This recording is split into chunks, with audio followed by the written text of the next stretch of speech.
नमस्कार दोस्तों। क्यों सीज फायर की निकल गई ना हवा। मैंने कल के ही वीडियो में आपको कहा था कि सीज फायर केवल ईरान और अमेरिका के बीच में हुआ है, इजराइल और लेबनान के बीच में नहीं हुआ। क्योंकि बेंजामिन नेतन्याहू ने तो कल ही क्लियर बोल दिया था कि सीज फायर अमेरिका और ईरान के बीच में चल रहा है। भाई साहब, हमसे उम्मीद मत करना, और जब तक मेरा मन नहीं होगा तब तक मैं सीज फायर नहीं करूंगा। और इसी बात को लेकर आज ईरान ने रोना धोना शुरू कर दिया। ईरान बोल रहा है कि अमेरिका वालों, जरा देखो, तुम सीज फायर और जंग दोनों साथ साथ कैसे चल सकता है, और अगर तुमने ऐसा किया और जवाब नहीं दिया तो सही नहीं रहेगा। तो इसी बात को लेकर अमेरिका की तरफ से भी जवाब आ जाता है। अमेरिका का उपराष्ट्रपति जेडी वेंस बोलता है कि भाई साहब, सीज फायर केवल ईरान अमेरिका के बीच में है, इन दोनों देशों के बीच में नहीं है, और नेतन्याहू जो कर रहा है वो एकदम सही है। तो इधर ईरान बोल रहा है कि ठीक है, अगर तुमको जो करना है तुम कर रहे हो, तो मुझे जो करना है वो मैं करके रहूंगा। कल हॉर्मुज स्ट्रेट को केवल 10 मिनट के लिए खोला था, आज मैं पूरी तरीके से बंद कर सकता हूं, और अगर फिर तुम्हारे अंदर दम है तो यहां से किसी प्रकार के जहाज को निकाल के ही दिखा देना। तो आज के इस वीडियो में हम चर्चा करने वाले हैं कि इजराइल आखिरकार लेबनान के पीछे क्यों पड़ा हुआ है, क्यों लगातार यहां पर हमला कर रहा है, ऐसी क्या दुश्मनी हो गई, ऐसी कौन सी बात जो है नेतन्याहू को खटक गई। सब के बारे में आज के इस वीडियो में हम चर्चा करेंगे, और इसके ऊपर ईरान का किस प्रकार से रुख होने वाला है उसके बारे में भी जानेंगे। मेरा नाम है अंजलि और मैं आप सभी का स्वागत करती हूँ एग्जाम नारी के यूट्यूब प्लेटफॉर्म पर। देखिए, लेबनान के ऊपर जो आज अंधाधुंध तरीके से इजराइल मिसाइलें बरसा रहा है ना, उसे समझने के लिए आपको जाना पड़ेगा थोड़ा सा इतिहास की तरफ। यानी कि उस समय जब इजराइल का निर्माण हो रहा था तब से ही ये चुभन शुरू हो गई थी। अब जरा आप मैप में देखिए, ये जो आपको मैप दिखाई दे रहा है, ये व्हाइट कलर का जो एरिया दिखाई दे रहा है, ये है इजराइल। इजराइल के जस्ट ऊपर की साइड आपको ऑरेंज कलर का एक मैप दिखाई दे रहा है, ये है लेबनान। इन दोनों देशों के बीच में अभी भयानक तरीके से युद्ध चल रहा है। युद्ध कैसा चल रहा है, आज सुबह ही इजराइल ने लेबनान के बैरूत के अंदर जो है क्या कर दिया, 150 मिसाइलों से कर दिया हमला। अब जब 150 मिसाइलें यहां पर दागी तो टोटल 254 लोगों की हो गई एक साथ मौत, और इसके अलावा 1175 लोग हो गए बुरी तरीके से घायल। और इसी वजह से आज राष्ट्रीय शोक अवकाश सब कुछ घोषित कर दिया है लेबनान की सरकार ने। बहुत बुरी तरीके से पगला रही है लेबनान की सरकार। वो बोल रही है अंतर्राष्ट्रीय कानून के खिलाफ ये काम किया गया है, सभी देशों को एकजुट होना चाहिए, इजराइल के खिलाफ काम करना चाहिए। बहुत प्रकार की पंचायती हो रही है।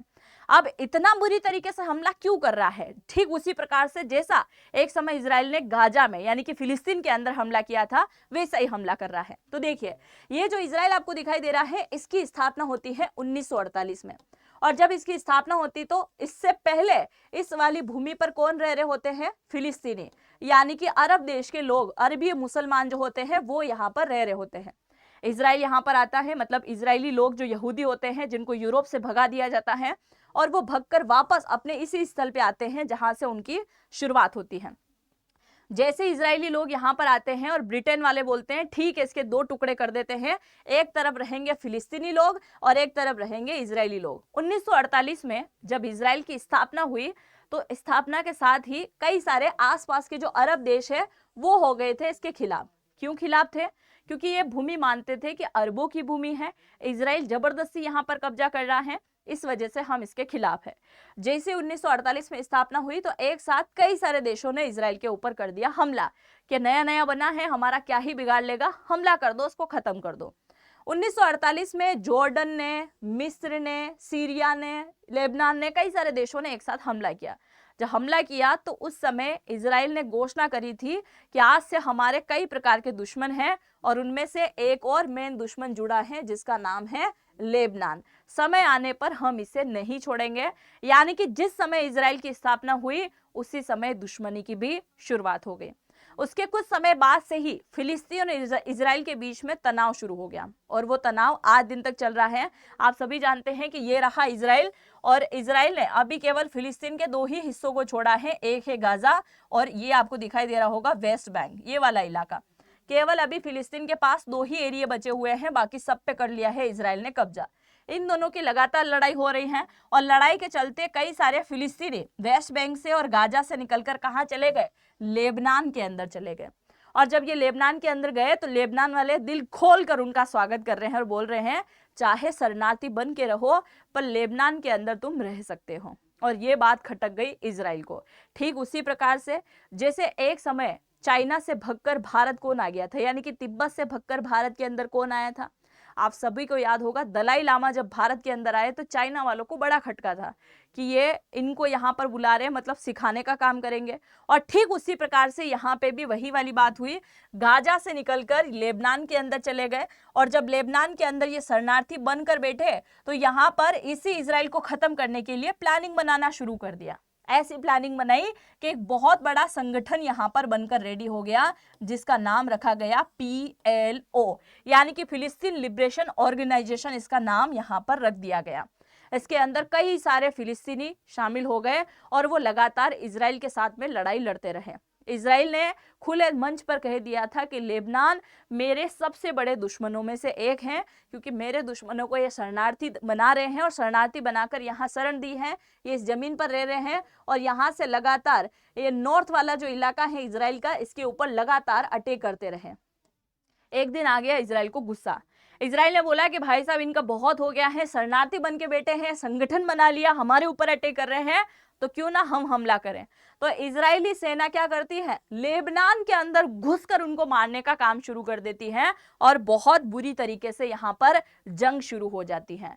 पहली बार यहाँ पर इनके बीच में जंग हुई और उसके बाद जंग लगातार छोटी मोटी स्तर पर जारी रही। कभी लेबनान की तरफ से मिसाइल से हमला होता है तो कभी इजराइल की तरफ से होता है, लगातार ये हमला जारी था।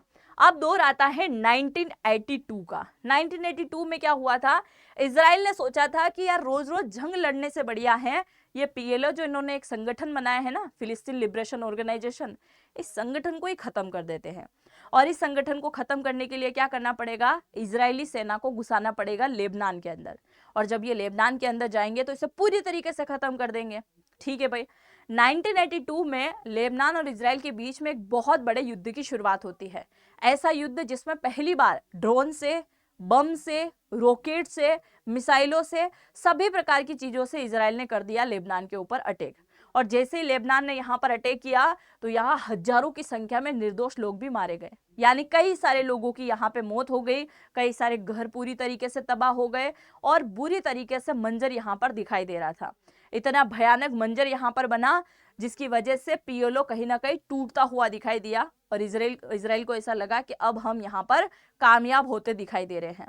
पर वो कामयाब नहीं हो रहे थे, बल्कि उनके ऊपर एक और बहुत बड़ा दुख का पहाड़ आने वाला था, क्योंकि PLO तो यहाँ पर कहीं ना कहीं टूटता हुआ दिखाई दिया, पर अब लेबनान के अंदर रहने वाले लोगों को आने लगा था इजराइल के ऊपर गुस्सा कि हमारे निर्दोष लोगों को मार दिया, हमारे ऊपर अटैक कर दिया। और इस वजह से उन लोगों ने PLO को चुनना स्वीकार कर लिया, यानी PLO का फिर से सपोर्ट होने लगा और PLO से ही एक और बड़ा संगठन बनता है जिसको आज आप जानते हैं हिजबुल्लाह के नाम से। यहीं पर एक और बड़ा संगठन बना जिसका नाम रखा गया हिजबुल्लाह। और हिजबुल्लाह जैसे ही यहाँ पर एक संगठन बनकर रेडी हुआ, हिजबुल्लाह ने सबसे पहले इजराइल के ऊपर अटैक किया और पहली बार ड्रोन, मिसाइल, रॉकेट सबसे इसने हमला कर दिया। इजराइल देखते रह गया, ये क्या है भाई साहब, अब तक तो लेबनान के पास में ड्रोन, मिसाइलें, रॉकेट, इतनी सारी चीजें नहीं हुआ करती थी, अचानक से कैसे हमला कर रहा है। फिर बाद में जब इजराइल ने यहाँ पर रिसर्च किया तो पता चला ये जो हिजबुल्लाह संगठन है इसका पूरी तरीके से सपोर्ट कौन करता है, ईरान सपोर्ट करता है। और ईरान ने यहाँ पर हथियार देना शुरू कर दिया, पैसे देना शुरू कर दिया, फंडिंग देना शुरू कर दिया, क्योंकि इस हिजबुल्लाह संगठन के अंदर जितने लेबनान के लोग शामिल थे उससे कई गुना लोग शामिल थे ईरान के। यानी कि ऐसे संगठन बने हुए थे जो कि पूरी तरीके से पुश कर रहा था ईरान और हमला कर रहा था किसके ऊपर, इजराइल के ऊपर। इसीलिए इजराइल ने उस समय से ईरान को भी अपना बड़ा दुश्मन मानना शुरू कर दिया। बाकी ईरान और इजराइल की किसी प्रकार से दुश्मनी नहीं थी, क्योंकि ईरान तो आ गया है बिल्कुल पाकिस्तान, अफगानिस्तान के पास में, और इजराइल कहाँ है, इजराइल दूर है ना, सीरिया, जॉर्डन के पास में आ गया है, तो बहुत दूरी है, इसलिए दुश्मनी का सवाल पैदा नहीं होता है। आप जरा अपने देश में ही लेके देख लो, भारत चाइना की दुश्मनी समझ में आती है, भारत पाकिस्तान की दुश्मनी समझ में आती है, भारत अफगानिस्तान की दुश्मनी नहीं हो सकती। हो सकती है क्या? भारत जापान की दुश्मनी नहीं हो सकती, भारत कोरिया की दुश्मनी नहीं हो सकती, क्योंकि ये देश बहुत ज्यादा दूर है। पड़ोसी होगा तो ही लड़ाई होगी ना, पड़ोस से छोड़कर 6 घर आगे होगा तो उनसे कौन सी लड़ाई हो जाएगी हमारी, वही वाली बात यहाँ पर दिखाई दी थी। तो हिजबुल्लाह की और इनकी क्या हो गई, फिर लड़ाई शुरू हो गई और ईरान को भी इजराइल ने अपना मान लिया सबसे बड़ा दुश्मन। और उसके बाद में एक बहुत बड़ी जंग शुरू हुई जिसमें इजराइल की सेना फिर से कहां घुस गई, लेबनान के अंदर घुस गई और लेबनान के दक्षिणी इलाके पर कर दिया अपना कब्जा। क्या कर दिया, दक्षिणी इलाके पर पूरी तरीके से कर लिया कब्जा हो गया था 2000 से लेकर 2006 तक। और 2006 के आते आते लेबनान की सरकार और इजराइल के बीच में एक वार्ता होती है जिसमें इस बात को क्लियर कह दिया जाता है कि अब लेबनान की तरफ से इजराइल के ऊपर कोई हमला नहीं होगा। और जब कोई हमला नहीं होगा, लड़ाई नहीं होगी, तो आपने जो हमारी भूमि के ऊपर कब्जा कर रखा है और जहां पर आपने ये सेना लाकर बिठा रखी है, ये जो सेना लाकर बिठा रखी है, इस सेना को आप यहां से हटा लो। और जब ये बात हटाने की हुई थी तो इजराइल रेडी हो गया, भाई हमला नहीं होगा, दुश्मनी नहीं होगी तो सेना हटा लेते हैं। और जब इजराइल ने वहां से अपनी सेना को हटाना शुरू किया तो पता चला कि कुछ सैनिकों को तो हिजबुल्लाह वाले बंधक बना के लेके चले गए। मतलब एक तो लड़ाई खत्म करने की बात हो रही थी, दूसरी तरफ लड़ाई और बढ़ गई, क्योंकि इजराइल जब अपनी सेना हटा रहा था और सारी सेना हटा सकता था, पर हिजबुल्लाह वालों ने कर दिया घमासान। और हिजबुल्लाह वालों ने क्या किया, इजराइल की सेना को बना लिया बंधक। और जब सेना को बंधक बनाया और ये बात किसको पता चली, इजराइल को पता चली, तो क्या इजराइल फिर छोड़ने वाला था? बिल्कुल नहीं। तो फिर इजराइल की एक बार फिर से लड़ाई शुरू होती है, वो हमला करता है हिजबुल्लाह के ऊपर, वो हमला करता है लेबनान के ऊपर और बहुत भारी भरकम हथियारों के साथ में एक बार फिर से यहां पर लड़ाई होना शुरू हो गई। और इस बार इस लड़ाई में खुलेआम ईरान ने सपोर्ट किया। ईरान ने बोला कि हिजबुल्लाह भी हमारा संगठन है, पीएलओ भी हमारा संगठन है, क्योंकि गाजा के अंदर जो हमास के ठिकाने बने हुए थे, हमास वाले जो आतंकी थे, उनको भी हमने पाला है। यानी कि ईरान खुले तरीके से बोलता है कि यमन के अंदर बैठे हुए हूती का संगठन वो बना चुका है, वही सपोर्ट करता है। लेबनान के अंदर बैठे हुए हिजबुल्लाह का सपोर्ट वो करता है। गाजा के अंदर बैठे हुए हमास वालों का सपोर्ट वो करता है। तो हर एक का सपोर्ट ईरान करता है, इसलिए ईरान को बहुत बड़ा दुश्मन माना इजराइल ने। और इजराइल ने बोल दिया था कि समय आने पर मैं इसको नहीं छोड़ूंगा। तो आज आप देखो, कभी इजराइल करता है हमला ईरान के ऊपर, तो कभी कर देता है लेबनान के ऊपर, कभी बचे कुछ सीरिया, गाजा, है ना, मिस्र, इन सब देशों को निपटाने में लगा हुआ है। क्योंकि आपने सीरिया की एक जगह गोलन हाइट्स का नाम सुना होगा, उस वाली जगह पे भी कब्जा कर रखा है इसने। मिस्र, इजिप्ट जिसे हम कहते हैं, उसकी भी थोड़ी सी जगह पर इजराइल ने कब्जा कर रखा है। फिलिस्तीन को तो लगभग निपटा ही दिया है। और अब बात आई है लेबनान की, लेबनान पे भी कहीं ना कहीं विस्तार कर रहा है और कई सारी जमीन के ऊपर आज इजरायली सेना जाकर खड़ी हुई है। और ये लगातार उसी देश के अंदर बैठे हुए हैं और लगातार वहीं से हमला कर रहे हैं। यानी कि अभी भी लड़ाई जो है लगातार जारी है, क्योंकि इजराइल ने इस बार खुला स्टेटमेंट दिया है कि लड़ाई तभी खत्म होगी जब हिजबुल्लाह को पूरी तरीके से खत्म कर दिया जाएगा। क्योंकि गाजा के अंदर जितने हमास के लोग थे वो सब भाग गए हैं, इधर उधर देश के अंदर जाकर छिपे हुए हैं, जिसके लिए इजराइल कई बार बोलते आया है कि हमास का एक भी व्यक्ति अगर किसी देश के अंदर जाकर छुपा है तो उस देश के अंदर भी बमबारी करने में हम समय नहीं लगाएंगे। और आज वही वाली बात इजराइल फिर से दोहरा रहा है कि जब तक हिजबुल्लाह के एक भी व्यक्ति जिंदा यहाँ पर बसता है, उसे नहीं मार देते, तब तक लड़ाई खत्म नहीं होगी। और इधर ईरान बुरी तरीके से रो रहा है। ईरान बोल रहा है कि वो लगातार हिजबुल्लाह को मारने की कोशिश कर रहा है, ऐसा कैसे चलेगा। और अगर तुम ये सीज फायर को कायम नहीं रखते हो, बेंजामिन नेतन्याहू को नहीं बोलते हो कि लड़ाई यहीं खत्म कर दो, तो हम भी इस लड़ाई को एक बार फिर से शुरू करने वाले हैं। क्योंकि यहाँ पर अब जो हमला होगा शायद आपने कभी सोचा भी नहीं होगा, इस प्रकार से लड़ाई यहाँ पर शुरू हो सकती है। तो ये लगातार अब जो है लड़ाई जारी रखना चाहते हैं। जेडी वेंस भी लगातार बोल रहा है कि इसमें गलत क्या है भाई साहब, है ना। तो अब आपको क्या लगता है कि इजराइल जो यहाँ पर लड़ाई लड़ रहा है वो सही है, या फिर आपके नजरिए से कहीं ना कहीं आपको गलत दिखाई दे रही है? और अगर गलत दिखाई दे रही है तो उसकी वजह क्या है, और अगर सही दिखाई दे रही है तो उसकी वजह क्या है, जरूर से आप लिखिएगा।